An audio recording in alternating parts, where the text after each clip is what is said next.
रुको, अगर तुम ये वीडियो देख रहे हो तो इसका मतलब है कि तुम्हारे अंदर एक सीक्रेट कोड एक्टिव है।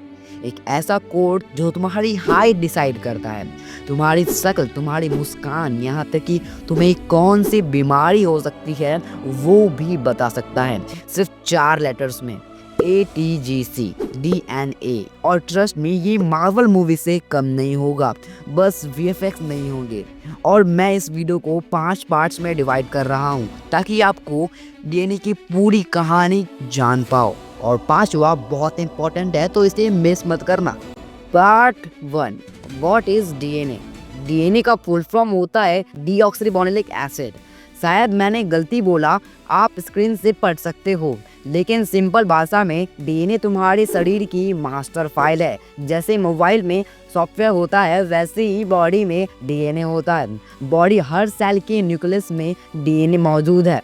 फन फैक्ट, अगर एक सेल का DNA सीधा खींच दें तो लगभग 2 मीटर लंबा होगा, और तुम्हारे पूरे शरीर का DNA जोड़ दें वो सूरज तक भी जा सकता है, वो भी कई बार। इतनी बड़ी इंफॉर्मेशन इतनी छोटी जगह कैसे फिट है? अब शुरू होती है इसकी असली कहानी। Part 2, the discovery story. 1869 एक स्विस साइंटिस्ट फ्रेडरिक मिशेर, उन्होंने घाव के मवाद मतलब जब घाव में इन्फेक्शन हो जाता है तो वहाँ सफेद रंग या पीली रंग की चिपचिपा सा लिक्विड जमा हो जाता है, वही मवाद है। तो उन्होंने मवाद से एक स्ट्रेन सब्सटेंस निकाला, उन्होंने उसका नाम रखा न्यूक्लियन। उन्हें अंदाज भी नहीं था कि उन्होंने ह्यूमन आइडेंटिटी खोज ली है, लेकिन दुनिया को अभी नहीं पता था कि DNA ही जेनेटिक मटेरियल है। फिर आए फ्रेडरिक ग्रिप, उन्होंने बैक्टीरिया पर एक्सपेरिमेंट किया और ट्रांसफॉर्मिंग प्रिंसिपल खोजा। फिर 1944 में आए ऑसवर्ल्ड एवेरी, उन्होंने प्रूव किया वही ट्रांसफॉर्मिंग प्रिंसिपल DNA। दुनिया को समझ आया DNA ही जेनेटिक मटेरियल है, लेकिन असली शॉक अभी बाकी था। Part 3, structure of DNA। 2 scientist, James Watson और फ्रांसिस क्रिक, उन्होंने बताया DNA की शेप होती है डबल हेलिक्स मुड़ी हुई सीधी जैसी। लेकिन यहाँ एक और नाम याद रखना जरूरी है, रोजालिंड फ्रैंकलिन। उन्होंने एक्सरे से फोटो 51 ली, उसी फोटो ने स्ट्रक्चर रिवील किया कि हाँ DNA कैसा दिखता है। Part 4, how DNA works. DNA 4 letter से बना है, ATGC।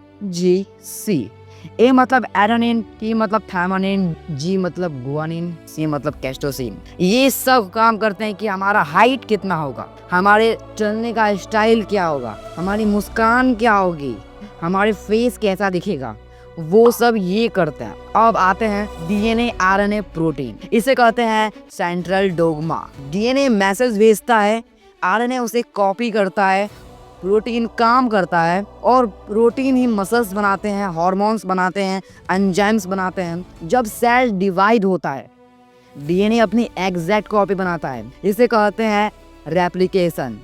पार्ट 5 और सबसे important, human genome and the future. 1919 में शुरू हुआ ह्यूमन जेनोम प्रोजेक्ट, 2003 में पूरा हुआ। साइंटिस्ट ने पूरा इंसान का DNA सीक्वेंस पढ़ लिया। अब डॉक्टर जेनेटिक डिजीजेस पहचान सकते थे, बायोटेक्नोलॉजी डेवलप हो रही थी। DNA अब सिर्फ डिस्कवरी नहीं, फ्यूचर टेक्नोलॉजी बन चुका था।